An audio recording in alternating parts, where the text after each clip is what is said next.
Kita sudah melihat tadi timeline mengenai perubahan ujian nasional ya. Tapi saya kalau ngeliat kata-kata Eptanas itu masih trauma.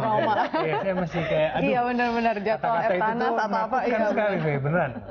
Ya malum Bu, dia kemarin kan pas jalan Eptanas juga demam-demam. Yang tadi lu bilang ya ada juga kerasukan dan lain-lain. Tapi itu memang ngaruh ya ke psikologi sebenarnya, psikologi murid dan juga mungkin psikologi guru. Apakah memang seperti itu ya Bu? Iya jelas lah. Jangan lagi. Sampai sekarang Bu saya masih terganggu Bu. Jangan lagi kalau itu disebutnya nasional. Ujian di sekolah aja. Jangan jauh-jauh, saya sesudah tua ini ketika saya mengerjakan ujian untuk sekolah saya juga masih deg-degan. Padahal sudah menjadi guru cukup lama, sudah menjadi trainer. Tapi 2 tahun yang lalu itu saya sekolah dan itu ya deg-degan tetap. Dan itu kan kalau ketika ini anak-anak usia itu apalagi peer pressure-nya tinggi, itu kan ketakutan untuk gagal itu kan tinggi sekali. Takut malu Bu. Takut malu, betul. Karena peer pressure kan ya. Makanya kemudian setelah tahu bahwa kemungkinan gagal itu tinggi kan waktu itu marak sekali kan penjualan soal, penjualan soal, penjualan akhirnya jawaban. Tidak ada urgensinya juga kemudian melaksanakan ujian nasional akhirnya ya Bu ya. Sama sekali tidak ada urgensinya sama sekali karena mereka tahu bahwa mereka bisa kalau mereka ikut bimbel di sini nanti pasti nilainya bagus. Lantas maaf Bu, kalau misalnya ini ditiadakan, apa yang kemudian menjadi standar kompetensi bagi kelulusan siswa nantinya?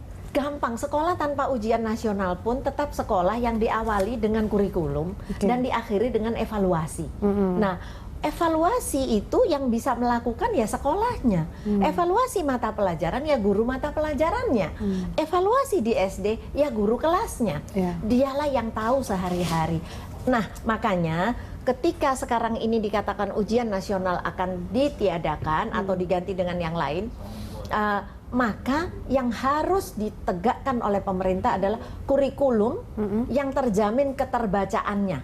Jadi kurikulum, dokumen kurikulum yang bisa dibaca di bawah langsung oleh guru dan sekolah bisa menerjemahkan menjadi KTSP atau kurikulum tingkat satuan pelajaran dan kemudian satuan pendidikan, dan kemudian guru bisa menerjemahkan KTSP tadi menjadi tujuan-tujuan instruksional di kelasnya dan kemudian menerjemahkan dalam indikator-indikatornya. Menerjemahkan itu Bu artinya tidak harus selalu di atas kertas, hitam di atas putih, artinya kadang kan kita pakai buku-buku yang ada di sekolah begitu, buku cetak misalnya. Jadi ya semula pasti dibuat dulu ya tujuan besarnya apa. Jadi misalnya tujuan anak kelas 1 belajar bahasa Indonesia, setelah dia selesai kelas 1, dia bisa ini, dia bisa ini, dia bisa ini. Nah, untuk bisa mencapai tujuan itu, maka materinya bisa macam-macam kan?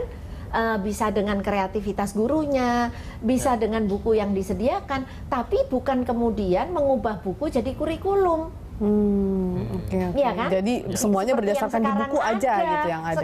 Sekarang ini kan buku seolah-olah sekaligus bukunya, sekaligus kurikulumnya tanpa disesuaikan bahwa oh ini anak murid saya ini. Di bukunya tidak diuraikan tujuannya apa. Jadi hanya menyampaikan materi. Padahal sekarang apalagi di zaman teknologi ini menyampaikan materi itu kan sebenarnya ya enggak gitulah. Karena anak-anak bisa akses sendiri. Apalagi ya di kota-kota besar yang akses internet dengan mudah, anak-anak bisa diberi tugas untuk membaca sendiri misalnya, tidak harus terpaku pada satu buku. Jadi tanpa ujian nasional pun sekolah kan wajib mengikuti kurikulum. Nah kurikulum itu apa sih? Kurikulum itu yang mengarahkan nyampai di mana sih terminal akhir daripada SD, terminal akhirnya di sini. Dari SD ke SMP terminal akhirnya di sini. Nah kemudian sekolah menciptakan terminal-terminal kelas 1, kelas 2 sampai kelas 6, SMP kelas 7, 8, 9. Itu kan terminal-terminalnya. Kemudian dari terminal setahun menjadi satu semester, menjadi satuan pelajaran. Nah itu kan kemudian ada tujuannya masing-masing. Capailah tujuan itu. Maka tujuan bentuknya kompetensi bukan hanya nilai gitu. Bu Ici, tapi kalau dengan misalnya betul-betul UN nanti akan ditiadakan begitu ya, Itu apakah akan mampu menambah motivasi siswa untuk belajar lebih baik? Karena kan mungkin sudah terlalu lama terbentuk ya kita kalau belajar menjelang UN tuh jadi makin rajin gitu, lebih makin bahkan belajar. ada bimbingannya semacam itu ya. Takutnya nanti kalau ditidakkan ntar anak-anaknya malas Bu, udah nggak ada ini pasti lulus ini Bu. Ya tidak, ya Gitu justru makanya sekolah yang harus bisa mempunyai aturan yang jelas gitu. Dan kembali lagi tidak adanya kurikulum ini artinya bagi pemerintah adalah mengembalikan kepercayaan guru, mengembalikan paradigma guru bahwa mereka adalah pendidik, bahwa mereka lah yang mempunyai kewajiban untuk mengelola kemampuan anak berpikir, mengelola pola tingkah laku anak. Itu yang harus segera dikembalikan supaya bayang-bayang ujian nasional yang 10 tahun ini segera bisa dirubah. Pastinya ini tidak mudah, butuh waktu. Tapi ketika ini tidak dilakukan reformasi semacam ini, saya rasa dampak jangka panjangnya juga lebih buruk. Baik. Kita masih ada satu segmen Bu, kita akan lanjutkan perbincangan. Saya penasaran kalau misalnya ujian nasional kemudian ditiadakan, lalu guru-guru bisa mengaplikasikan apa yang ada di kurikulum dengan baik, akan menjadikan manusia seperti apa ya Gan? Karena kita juga dengan ujian nasional dan Eptanas yang sebelumnya, ya bisalah kita bisa kerjakan sekarang.